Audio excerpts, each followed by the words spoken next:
That. So, welcome everybody. Good evening, and thank you for joining us tonight. We are in the midst of National Library Week, which is a perfect time to host our first in-person adult program in more than 2 years.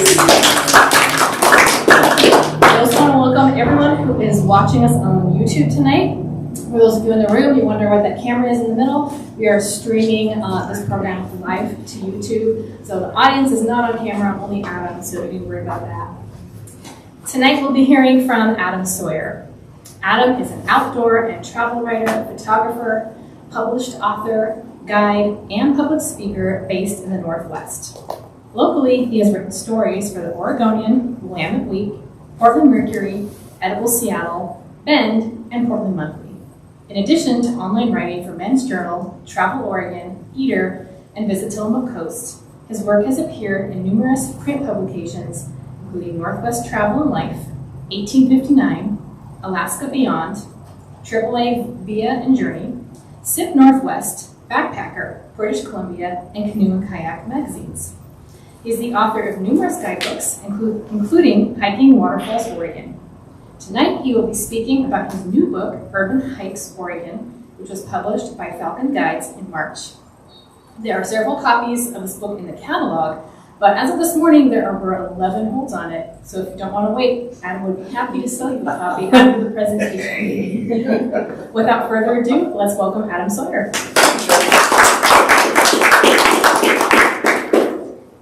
I like what you did there. Good looking out. Thank you, Cheryl. And thank you all very, very much for being here. It means a metric ton to see you people, anybody, but a lot of friendly faces in general right now. So thank you so much for coming out. I am having a little issue with focus these days. So normally I kind of just speak off the cuff at these presentations. I wrote the book, I kind of already know what's in there, and I just kind of go by the slides. But I did take a pretty extensive amount of notes from the book that I will be reading today to kind of accompany the slides, and then whenever random factoids spill out of my head, they will spill out of my head, dad jokes included. They're built in, they happen naturally as well. So Urban Hikes Oregon, as an outdoor and travel writer, photographer, is kind of the guidebook I've always wanted to write. I mean, they're all my children, I love them equally. But I always thought, what if I could write a guidebook that focused on not just the hikes in and around an urban area, but where you can eat and drink before and after. Where are my favorite places to stay? What are some other activities you could do if you were like visiting or staying in that area? So it's like a travel guide for hikers, really, for all around the state of Oregon. The places the urban areas that are included, and it's a sliding scale in the state of Oregon, the meaning of urban, but we've got on the coast, Lincoln City and Cannon Beach. And then in the Willamette Valley, we have Portland, Salem, Eugene. And then in the Cascades, we've got Hood River, Bend, and Ashland. And so we've got all of those things covered. 5 hikes in each of those areas. And then, of course, all the recommended things to do, see, drink, eat. And I'm going to try and hit on 2 from each place today, just to give you kind of a sampling of what to expect. Feel free to ask any questions that you might have, and I'll, of course, be here after to sign and sell books and answer any questions that you might have as well. Yeah, that's it. So let's do it.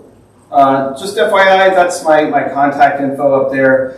If you're not super chatty or you got somewhere to be or something dawns on you at a later date, feel free to shoot me a note. Send me an email, go to my website, do however you want to contact me. The next time I'm within Wi-Fi range, I will do my darndest to get back to you and answer your query or any recommendations for anything. Please, feel free. All right, so what is an urban hike? Let's just define that for you guys real quick. For our purposes, it's ease of access in and around the urban area. So for the most part, the hikes in this guide are located within a 30-minute drive of the urban area. for the most part. There are a couple of outliers that I felt like needed to be included just because they're so awesome.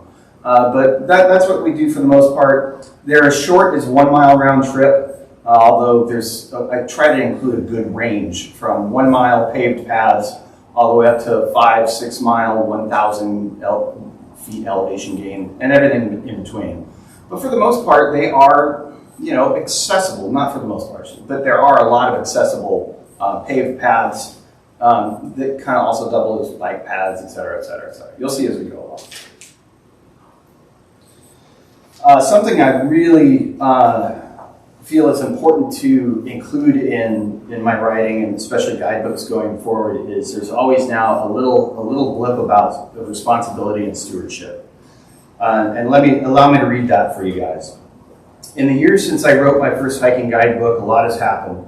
Many of the hiking trails and natural wonders of Oregon have become popular to the point of detriment. The population in the region has grown exponentially, and so has tourism. People want to see and experience Mother Nature in all her glory. This is a good thing. However, not everyone who visits understands how to be a good steward of the land, and some don't care. That's a bad thing. It's important to realize that we all have a responsibility to adhere to regulations and restrictions, whether we like them or not. Leave no trace, be mindful of our impact on the environment and on each other. There are times and places for off-trail explorations. It isn't at crowded, established day-use hiking areas. In many cases, some of Oregon's most popular outdoor areas are being trampled to death. Please refrain from going where you are clearly told not to. Also, as a way of doing more, consider joining a work party with Trail Keepers of Oregon, Cascade Volunteers, Salem Trail Alliance, Obsidians, or other local trail stewardship groups. Authors have responsibilities as well. I realize that in writing a thing like this book, I'm inviting hundreds, if not thousands, more people to come out and run around what might be your local favorite trail or piece of heaven. That's why I'm more careful than ever about what I write and how I write it. It's why I want to encourage you to hike off-season, off-hours. Personally, I promise to do my very best to have balance in my approach to getting people onto the trails, to shed light but not overexpose, to educate and prepare to the best of my ability, myself as well as all those I encourage to get outdoors. So, let's take care of it, guys. There's a lot of people out there, and so I'm getting out nice and. All right, let's go to the coast. Let's start the Oregon coast. It is a collection of dreamscapes, is it not?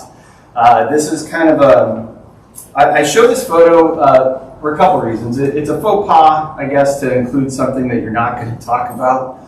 This is actually down at Cape Arago on the southern coast near Coos Bay, something that is not included in this book. But one of the cool things that Falcon Guides lets me do, and if you feel free to thumb through the book and take a look, a lot of full color photography, like a ton. And so they let me just cram it full of stuff. I'm like, this is a pretty picture I took a few years ago when the waves were big. Let's put it in there. This introduces the coast. The first actual place we're going to, though, is Cannon Beach. And I probably don't have to tell you guys a lot about Cannon Beach. Thanks to its proximity to Portland, it's one of the most popular coastal destinations on the coast. It's also spectacularly beautiful. I mean, it's Instagram fodder wherever you go. One of the fun things about this particular project was a lot of times when I go hiking for me, if I'm staying at a place like Cannon Beach or Lincoln City or wherever, I plan these brass ring hikes out in the mountains, go out, hit that, come back, have a few beers and dinner, and then go to bed and try and do it all over again the next day. But trying to research the smaller things within the area, I discovered hikes I didn't know existed or never even heard of. That includes this first one, the Circle Creek Conservation Site. Yeah, a lot of shores. Yeah, it's awesome. It's technically, the address is in Seaside, but it's between Seaside and Cannon Beach on the 101. If you don't know where to turn off, you will completely miss it. It is not signed really well. But it is kind of tucked into the backside of Tillamook Head, and it is 2 different lollipop loops totaling 2.8 miles. One goes through like a preserved wetland area, and the other one goes through a recovering floodplain. And you can kind of tie them both together. You see, I'm a sucker for boardwalks. If there's a boardwalk trail, I'm putting boots on it. And this has got a series of little boardwalks. This is also a great spot for wildlife viewing, particularly elk during certain times of year, especially out in these meadows. This one is not, I would not call this a very good accessible hike with regards to anything wheel-based. There is kind of a lumpy meadow that you're walking through at a certain point. And also, if you see elk, leave them alone. I know I shouldn't have to say that, but I keep seeing those doggone news stories out in Yellowstone, people trying to hug a bison and get launched over the car. These things, they're big animals. They're the size of a pickup truck. Leave them alone. Let them do elk stuff. Let discretion be the better part of valor sometimes if you see a herd of elk. But this is just a great little leg stretch or a mini hike if you're on your way to Cannon Beach or Seaside, up or down the coast. This next one in the Cannon Beach area, which is another one I had no idea existed, it was the Akola Creek Forest Reserve. So it's in Cannon Beach. It's on the other side of the 101. We all know the beach side of the 101. But just on the other side, at the end of this road, is the Akola Creek Forest Reserve. It's 1,040 acres. And it kind of is where Cannon Beach's drinking water is sourced from. It still let us play around in it. But it's a series of old road beds. And it gets instantly attractive and instantly big. You kind of start off at scenic, it's a nice little paved road, and then eventually you get into massive stands of old growth Sitka spruce and western red cedar. I mean, big, real old growth, right in Cannon Beach, 2 miles away from Murderer's Row of all the antique shops and candle stores there in Cannon Beach. And then the roads start to kind of thin out a little bit. You go by the water treatment plant, and then you get options. You will actually, after probably, I think, maybe 3/4 of a mile, you get to a junction where there is a signed single-track traditional hiking path on the left. You're going to want to take that at some point, probably. But you can keep going past the yellow gate up into more stands of old growth. They're everywhere up there. So you can explore and take all sorts of wide-angle shots of big trees and then come back down to that junction and then start hiking through this, which is really nice. I mean, and I've hiked it now 3 times, and 2 of those 3 times I've been the only person there. And it took me hours to do it because I'm taking pictures and this, that, and the other. So then eventually you do reach a creek ford of the West Fork of Akola Creek. Now this is up to you. You can prepare for this, and depending on the time of year, this was summer, this was an easy creek ford. I came prepared for it, took my boots off, dipped my tootsies, walked across the thing, dried off, put them back on, it was great. This will most assuredly look different in spring, in winter, other times of year. So if you get to it and you don't want to get your feet wet, or it just looks like, oh my gosh, this is probably not a good idea, just head back the way you came.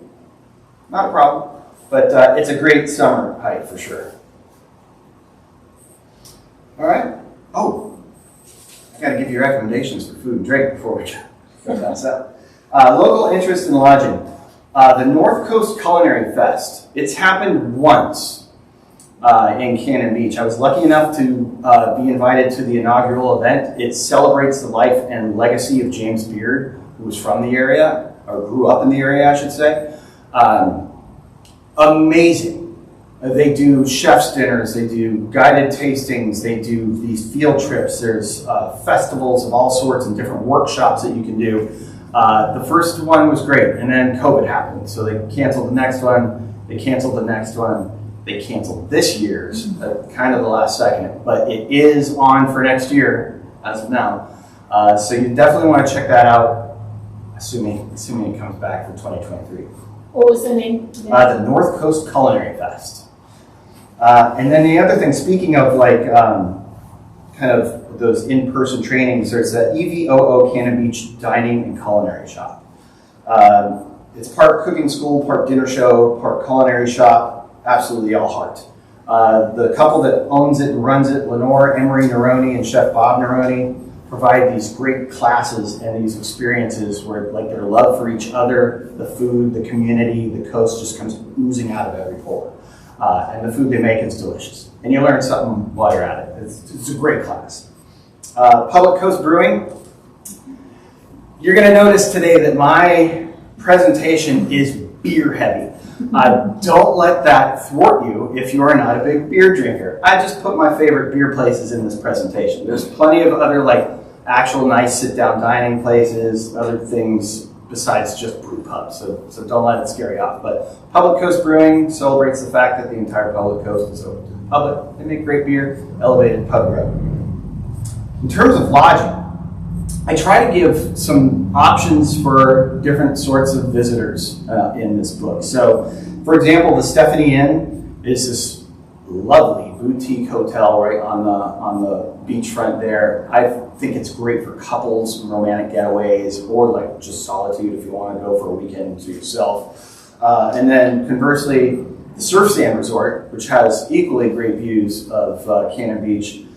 They have nightly bonfires, s'mores, and complimentary beach cruisers. So that's great for families, or a great option for families. Now we move on to Lincoln City, and here is this is taken from a hike called the Knoll. And so there's the Knoll and God's Thumb up there, which have become super popular thanks to all sorts of social media outlets. But what's great about the Knoll is it's part of something called, the Lincoln City Open Space Bond Measure from 1998, where the town of Lincoln City, which you may or may not know, Lincoln City used to be 5 distinct towns that all got incorporated and became Lincoln City. And so they passed a bond measure that protects parcels of land from all of those towns and preserves them for recreation. So there are 9 different open spaces in Lincoln City that are just kind of hidden. They're hiding in plain view, and a lot of them are in different like neighborhood areas, and you just kind of park at the trailhead or on-street parking, and then wham, you're in like a wetland or some wonderful open space. There's one called Spyglass Ridge that I'm not going to talk about today, but it's like a mini forest park, which is right by a high school. It's just a great hike. But what we're going to touch on today are my 2 favorite little mini ones in Lincoln City. And the first one is Friends of Wildwood's Open Space. And this is tantalizingly short. It almost aggravated me. It was so short when I got to it. It's 1.2 total miles out and back. And there's like a little fork, and if you take that fork too, everything included, it's 1.2 miles. But this is another one where you have legitimate stands of old growth in town. And Lincoln City has old growth. And this is like right by that Devil's Lake area. But you get in there, and it's instantly incredibly scenic. It is, what is the word? It's lush, verdant, muddy. It is really muddy. Anytime you see like what I consider like that prehistoric looking skunk cabbage, the stuff that looks like it's from a movie set, that's usually a good indicator that even in summer it's going to be a muddy track, and it is. So bring proper footwear. But man, is it pretty. And this is another one where I have yet to see anyone there anytime I'm there. And it borders right up to like on the back end of it is an apartment complex. So I'd be out there every day. But they're not. So yeah, this is, I hit it every time I go through town now. That's another great thing about these too, is if you happen to just be traveling through, a lot of these make great little leg stretches. And you can attach a stop at a brew pub. All right, the other one I want to talk about in Lincoln City is Cutler City Wetlands Open Space. And this is also where I want to talk about being a good neighbor. And I detail this pretty thoroughly in the book itself, especially at the places where it's most applicable. I mentioned a lot of these are in like neighborhoods where they butt right up against private property in some cases. And so I implore you, be a good neighbor when you're out there. Don't block driveways. If there's no place to park today, there's no place to park. go to lunch, come back later, come back at another time, but don't park on someone's grass or on private property. Don't leave trash. Don't make a ton of noise. You know, this is a park that I'm sure these people hopefully are utilizing themselves, and would probably appreciate it if we took as good a care of it as they. I digress. This is another spectacular one, and it's another one that's tantalizingly short. The hike I described in the book is about a 1 mile loop around the outside of the wetlands, but it is just there's an entangled web of little mini trails within it, and it's mapped out really well at the beginning there too. But these whimsical like Frodo's Trail, and like all these different like connector trails, and every junction is wonderfully marked. There's benches there for you to eat at. The paths are very well maintained, wide, soft, duffy paths, which are great on my knees these days. And there's a great little spot right around the corner from there, actually. So I don't forget, Snug Harbor Bar and Grill. Go there. It is the oldest continuously operating bar on the Oregon coast. That in and of itself means you should go there. But it's warm, inviting, cedar plank walls, and shockingly good, like pub fare. But that's right around the corner from this spot. Other things that you should hit in the area include Audubon 101. It's like this German restaurant that's right on the 101. It's like tucked into a strip mall. It's easy to miss, but they like make some of the best schnitzel and cabbage rolls. They brew their own beer. They have all sorts of imported German beers. It's the kind of place that I always like, well, I earned it today after that 0.9 mile. I can certainly have schnitzel covered with gravy. The other thing I should mention about Cutler City wetlands is come late spring, the trails erupt in rhododendron. Because as luck would have it, in the 1930s, Cutler City was named the rhododendron capital of Lincoln County. And so they're very proud of that. So if you're into roadies, that Cutler City wetlands is a good spot to hit. Other places, Blackfish Cafe. Still good. It's been good. It's been there for years. It's still good. One of my favorite places to stay, and this isn't going to be a surprise to anyone, Salem. They've got great golf there, but they also have an incredible aerial park, if you haven't been. Like one of those places where you do kind of like mini zips, or you like lock in and there's like little obstacle courses in the air that you can do. They've got a pump track BMX or mountain bike trail or park.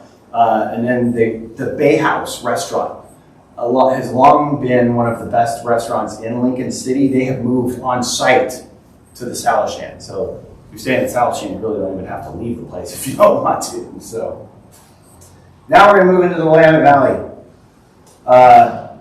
Willamette Valley is awesome. You know that, right? River runs through it. We've got a lot of food and drink, a lot of great hiking options. I went back and forth with myself over how I was going to approach Portland, or what I was going to do with Portland, because you guys live here. You kind of probably already know a lot of the good hiking or the hikes that I cover in this book. So I'm just going to kind of blow by some of my quick hitters, the favorites that are actually in this book, and we can talk about them later if you have questions, or you can pull out the book and we'll have that in there. But go on an aerial tram on the 4T Trail. Check out some awesome canyon scenery in Balch Creek. Look at all sorts of different trees at the Hoyt Arboretum. And you can check out the only non-basalt waterfall in the Columbia River Gorge at Lacklands Park. And activities and other things include the West Lynn Library. Is that the first dad joke? Close. All right. Let's go to Salem. Salem gets a bit of a bad rap, I think, as like one of Portland's little brothers kind of things. It's not just a stopover between Portland and Eugene. It's more than just like the kind of more family-friendly, smaller version of Portland. They've done a lot with their waterfront. That Minto Brown Island Park is incredible. A bunch of different waterfront parks. The old historic downtown is coming back livelier and livelier every year with food and drink options. It's a really nice place to hang out. Two of my favorite little mini hikes in Salem is actually, the first one's kind of north of Salem. And the other cool thing I'll touch on about Salem is it's surrounded by super cute little hamlets like Amity and Independence and some of these really neat places that you could spend a lot of quality time in.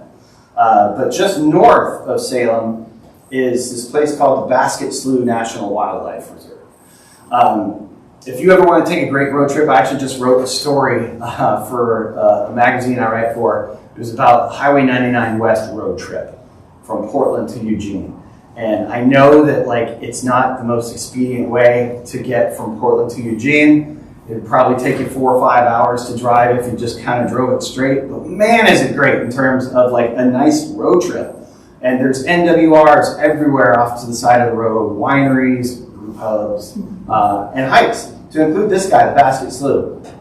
For years, I thought the Basket Slough was just, I was coming to or from the coast on Highway 22 there. I think it's Highway 22, and there's this little kiosk that says, hey, Basket Slough viewing platform, and I pull over and get out and look, and I'm like, all right, nothing else to do. Oh, okay, all right, that was good, it's pretty.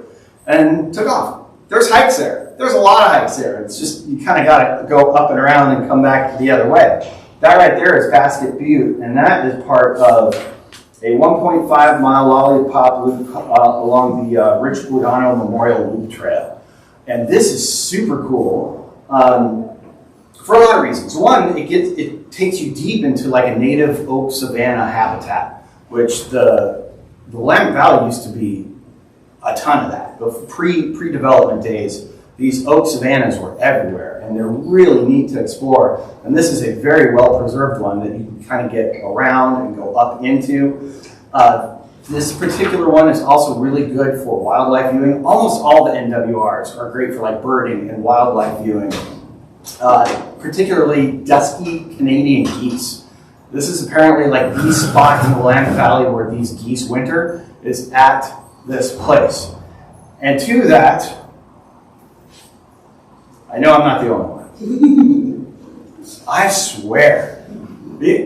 So have you ever seen those documentaries on crows and how smart they are and they communicate with each other and they hold generational grudges against people that treated their grandparents poorly or fed them candy or something one time? I believe that similar to crows, geese have something in them. Because I promise you, one of my ancestors did something horrible to a goose sometime. And they just feel that. And they sense me coming, and they want to do something terrible to me. They just start circling every time. And they're jerks to everybody. I know, I was going to say, it's not just me. It's not just you. They're just, yeah. Anyway, back to the slough. So this was another thing I discovered about National Wildlife Reserves and things like this. During the pandemic. During the pandemic, I had never considered NWRs particularly great places to go hiking. Maybe bird watching or for wildlife viewing or things like that, but a lot of the trails were wonky or they were just gravel roads or dike paths from here to there. And that is the case and can be the case in certain instances, but there's a lot of great hiking in these things, and I was seeking them out because I just wanted to be away from people and hike social distance wise, and I got to discover some of these places, and they're really great spots to go hike.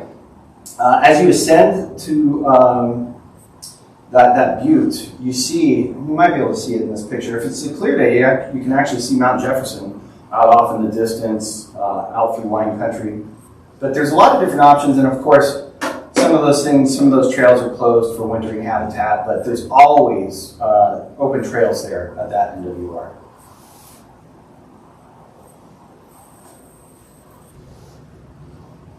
Okay, now in town in Salem, it's kind of a combined hike. It's the Skyline Trails and Croissant Creek Trail. And if you combine them, it's a 3.4 mile out and back / semi loop.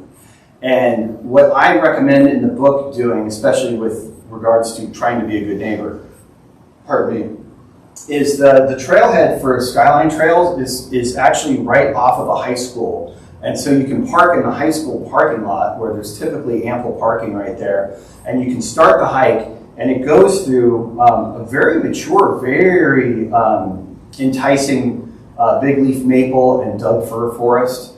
It kind of starts that way. And then you make your way through those trails. It spits you out on the other side of the high school. And if you just take like a 2-block walk through a very nice residential neighborhood, you get to the trailhead for Croissant Creek. And then that's an out and back, and you come back and just kind of head back the way you came, and you never have to like park in front of someone's house that might not like that or do any of that sort of thing. And it gives you a little bit more of a hike to boot. So, and that right there is from the Croissant Creek Trail. It's like got a neighborhood on the other side of it. Things to do in Salem. Oh man, so in Amity, I know for some reason, or at least in the travel industry in recent years, bed and breakfasts have kind of fallen on hard times or fallen out of favor with travelers. Maybe people don't like talking to other people in the morning when they're trying to eat breakfast, whatever it is. Bed and breakfasts have fallen out of favor, but there's one called the Bella Collina Bed and Breakfast in Amity. And it's up in the hills looking out over wine country. It's one of the best views I've ever seen in the Willamette Valley. Some of the prettiest grounds, some of the most well-appointed rooms. And it's somehow still kind of flying under the radar. It's never been super crowded whenever I've swung by there. I've had the privilege of staying once.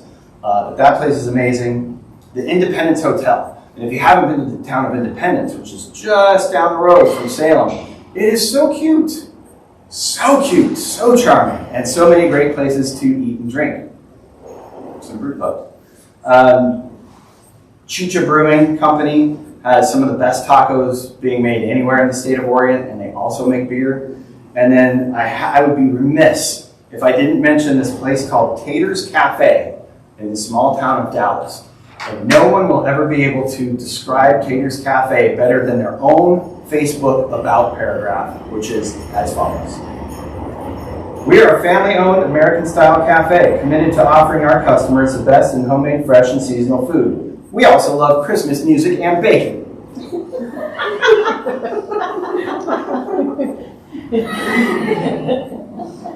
I love you, Tater's Cafe. I love you so hard. How good is that? Isn't that like a Facebook hug? Yes. Christmas music and bacon. It's gonna be okay, big man. All right, let's go to Eugene. Eugene, of the 3 Willamette Valley cities in the book, they may arguably make the best use of their waterfront areas. Like it is park after park after park after trail system after trail system after trail system. Eugene, I would say, gives Portland a run for its money too in terms of the culinary scene. They put on their big boy pants a long time ago, and people are still just not recognizing them for it. The straw that stirs the recreational drink that is Eugene is the Alton Baker Park. City's largest developed park, 400 acres, across from the University of Oregon. It's got a concert venue, biking, walking trails, a canoe canal, BMX track, disc golf course, an off-leash dog park, as well as an undeveloped eastern section. So it's where the good people of Eugene have gone to recreate for like 50 years in town. It's an awesome spot. Look, Oregon Ducks. Hey-o! What a moron.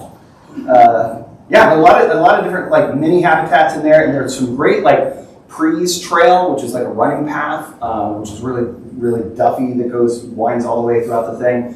Plenty of paved, accessible trails throughout very well marked.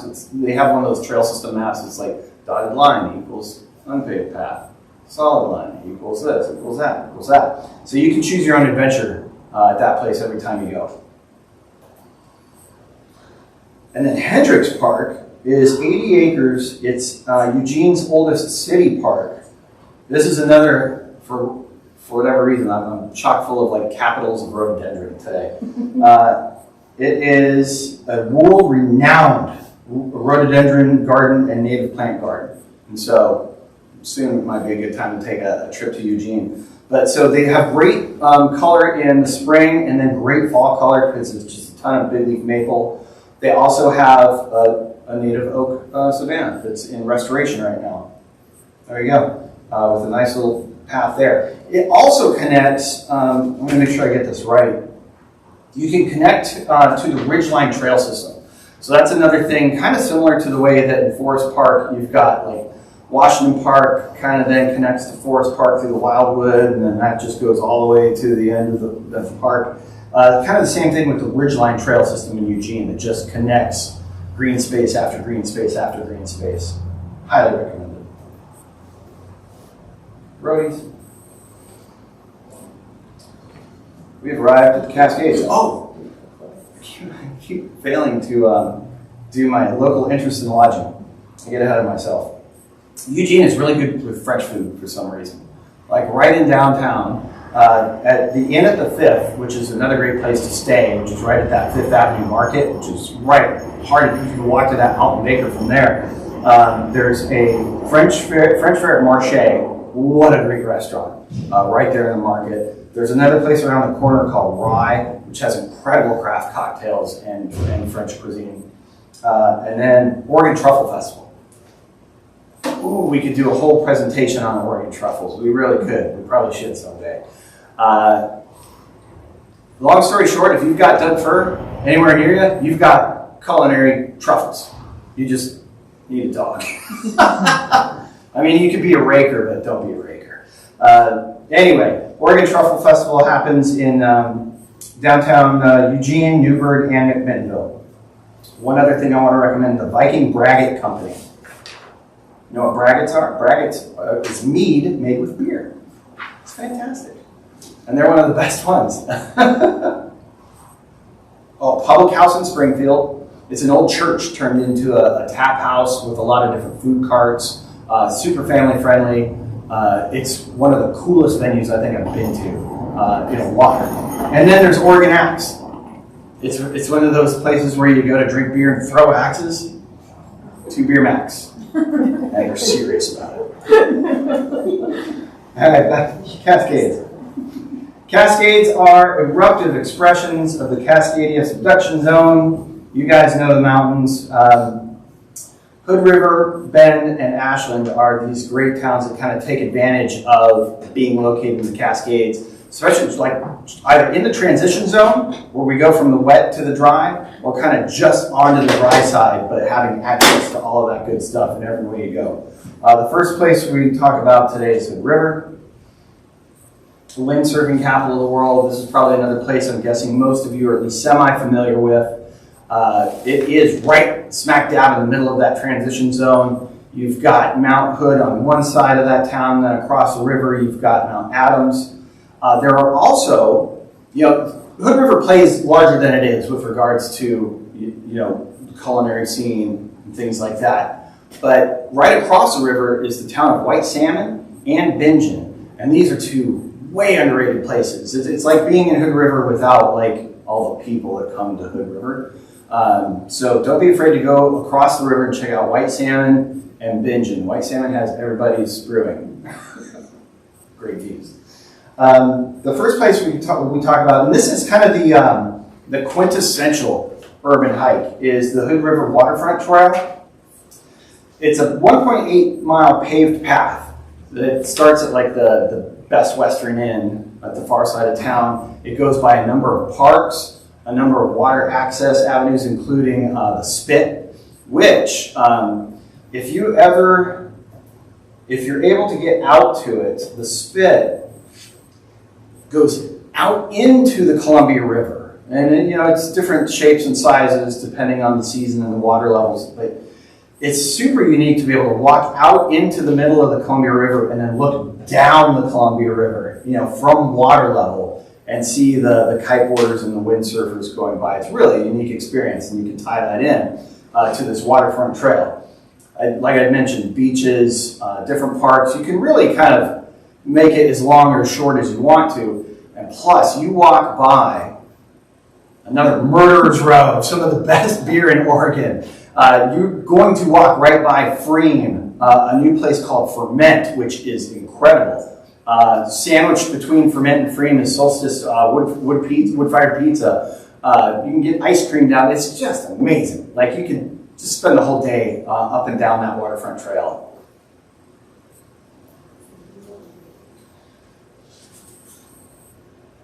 Motion tunnels. I'm guessing, well, let me read it just in case. I don't want to keep assuming what people know. Don't assume. The historic Columbia River Highway was constructed between 1913 and 1922. The roughly 75-mile long road connects the towns of Troutdale and the Dalles, spanning the length of the globe. The gorge. Very long highway. The gorge. Entrepreneur Sam Hill dreamed of constructing a highway that would rival the most scenic routes of Europe. When he laid eyes on the Columbia River Gorge, he knew exactly where he wanted to put it, and his engineer friend Sam Lancaster was going to help him do it. A pair of tunnels were carved into the basalt rock high above the river between Hood River and the town of Mosier. The Mosier tunnels, with their rock windows providing views over the river, were inspired by the design of the Axenstrasse on Lake Lucerne in Switzerland. Today, a handful of sections have been preserved as bicycle and pedestrian paths, including this 4.5-mile-long stretch that is home to the tunnels. I described in this particular book a 3.8-mile out and back to the county line overlook, or you can do 9 miles out and back, and I recommend that if you brought a bike. It's a great biking trail if you happen to be into that sort of thing as well. But it was the historic highway. Now it's this beautiful preserved path, lots of great scenery. And if you guys have ever driven down like through Waterfall Alley, you've probably seen a similar tunnel near the Oneonta Gorge right there. Kids love this, by the way. Those rock windows are really cool. You get great views, as you would imagine, being right on the, that's me cheating and riding a bicycle. So you get the whole length of the thing on GPS. But yeah, some of the best views of the gorge, and yeah, take your time. It's a great one. Things to do in Hood River besides hiking. I think I've mentioned most of them, but I really like the Hood River Hotel too. Historic hotel there. They've like updated it enough, but it still has all like that historic charm. And then Broder Oast is in there. So if you're looking for some really good brunch food, it's those smashy tates that Broder makes, second to none. You should comment on their hallways. You remember that hallway? What happened to the hallway? Well, we just stayed there for the very first time, and it's like zigzag. It almost gives you a seizure. Oh! I'm not even joking. Oh. It's the craziest thing. I missed that. I just remember seeing like the animal head on the. No. It's so bizarre. Oh, I'll check into that. Unzigzag your hallway, sir. Well, thanks for the heads up. Though. Yeah. And I think I mentioned. Salilo Restaurant and Bar is great. And then I mentioned Bingen, the Society Hotel. It's been open a few years. They really just opened right before COVID hit. So I'm surprised they're still open. I'm glad they're open because they have little cabins, they have hostel style rooms, they have individual rooms. It's the old Bingen schoolhouse that has been kind of remade almost like McMiniman style into like this place that has food and drink and an awesome place to stay. Speaking of places being closed, somehow, the last time I checked, a couple weeks ago, every place in this book is still open. I made sure to check as this book was being, put together, and luckily, everyone in this book is still open, so keep them open. Go check them out. We could all use it. And then the last thing we do in Hood River is a Hood River Fruit Loop. If you're not familiar with that, come spring and summer. It's just this wonderful driving tour that you can do through the Hood River Valley for U-picks, wine tastings, cider tastings, all sorts of great stuff. Shopping as well. And then we move into Bend. Gosh, Bend is awesome. Let me read you this. I'll actually read the intro I did to Bend. A strong case can be made that Bend is the most Oregon place in Oregon. Hear me out. Dramatic landscape, maybe the most dramatic, with 8 to 10 cascade peaks visible from various points in town. The Newberry Volcanic Monument, Smith Rock, lakes, waterfalls, caves, and much more. So there's a lot to do outdoors. There's so many days of sunshine, pretty much any summer activity you can imagine. With ample winter snowfall in all those mountains, particularly Mount Bachelor, pretty much any winter activity you can imagine. What about the arts? This place is an artist enclave, so yeah, food and drink. Bend Ale Trail is the largest in the West, and the restaurant scene is as lively as Portland or Eugene. But there's a river run through it, the Deschutes. Maybe the most Oregon river of all Oregon rivers. I rest my case. Say good day. All right, Smith Rock. Yeah, I mean, it's Smith Rock. Say no more. If you haven't been, you need to rectify that. Remedy that situation ASAP. This is one of the most beautiful places in Oregon, hands down. I'll not hear arguments. The hike that I recommend in here, though, I'm kind of proud of it in terms of bang for the buck, because what I do is it's a 2.9 or 3 mile lollipop loop. And unless you were doing like big hiking that day, like Misery Ridge or some of those other more involved hikes, you can see there, kind of right next to the rock, that river trail that's kind of like right up against the rock. It's very tempting, and I do it every time when I get to Smith Rock. I'm greeted with this view, and then I just keep walking towards it. And I cross the bridge, and now I'm at it, like it's such a big rock. But there's no perspective anymore once you get across that bridge. Like you're missing scenery because you're on the rock. But if you just take, I maintain that if you take the canyon and the rimrock trails, not only are you going to keep that viewpoint in perspective, you're going to stay on that other side of the water, but coming back on that loop, on that rimrock trail, you get some stunning views of the Cascades as well. So you get down to the water, like you get to the water, but you're a little back from it there. So you still get to see the rock. And then it ends at this viewpoint, just kind of at the end of that one trail, and then you kind of come back and go up onto that rimrock trail, and you get sweeping views from above that include the Cascades off in the distance. It's incredible. And then another like super proper, like quintessential urban hike is the South Canyon Reach Loop. And this is very similar, this is very similar to that waterfront trail in Hood River, where you're getting all of the benefits of being like in the heart of downtown in that old mill district with regards to shopping and food and drink. But what really sets this loop apart is you go from this nice, broad, beautiful paved path, and in about a mile and a half, you look like you're essentially at the wild and scenic section of the Deschutes. Like you're out, it looks like you're out in the wilderness, like you're on a proper hike. And there's viewpoint after viewpoint, there's access to the water. It's spectacular. And then you come back, and you're right back in the middle of everything, watching people paddleboard with a big giant Cascade Mountain in the background. And then you go to Monkless for beer.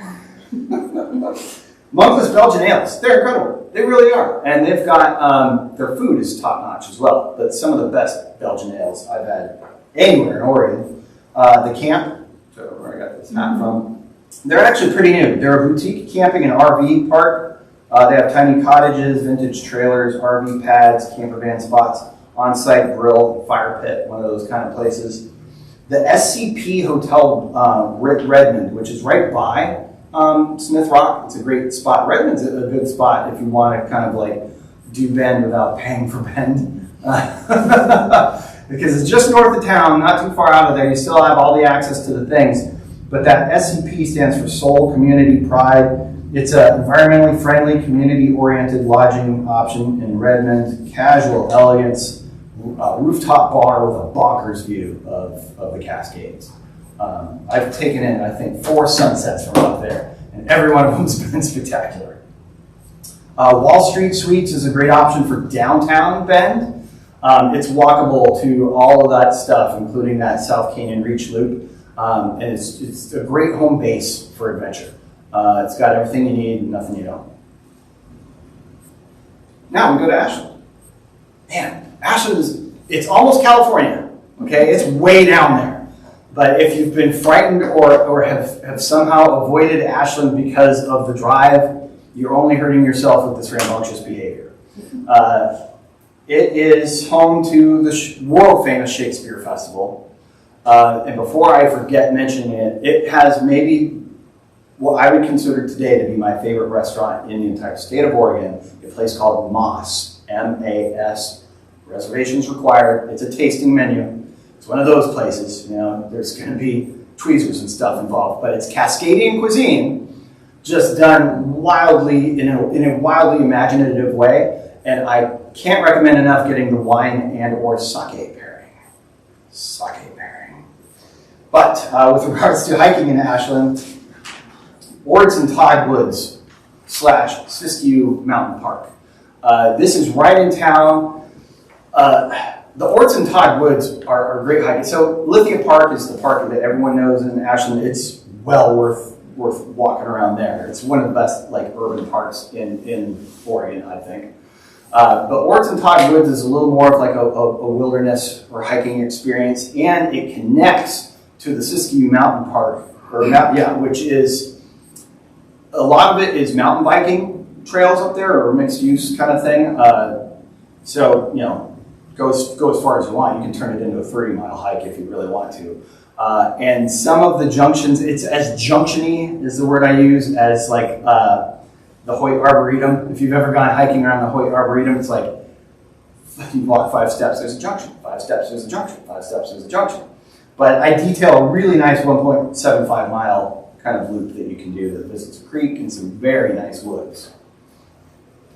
That's kind of the start of it there. There's actually a waterfall that it gets down to an exaggerated trickle by the end of summer, but it is technically considered a year-round waterfall. Great views too. And then for the last hike of the presentation, the last hike in Ashland, I include one that's a little more ambitious, or probably the most ambitious that we have in this presentation. It's called Grizzly Peak. And it is 1,000 feet of elevation gain, a 5-mile lollipop loop. It visits Grizzly Peak, which was partially consumed in a wildfire several years ago. But for someone who's been surviving on silver linings lately, one of the silver linings of a wildfire is exposed wildflower meadows that wind up developing as time goes on, and sweeping views on occasion. And this is one of them. So you still have tons of mature forest, great forest, but eventually you kind of wind up seeing these little volcanic peaks through the trees. The higher and higher you go, that's Mount McLaughlin, I believe, and then. So way off in the distance, you can see Mount Shasta there on a clear day, the entire valley below. It's really just it is viewpoint after viewpoint after viewpoint. It's maybe my favorite hike in Southern Oregon right now. You know how it goes. That, my friends, concludes Urban Hikes Oregon. Thanks for being here. I appreciate your time. Golf clap. Does anyone have any questions right off the bat? If not, I will be hanging out as long as you guys feel like hanging out. If you want to chat or buy a book. Unfortunately, I got one of the newer iPhones that no longer has the adapter for me to be able to take cards. So $20 cash or check, or I'm sorry. But thank you guys again for coming out.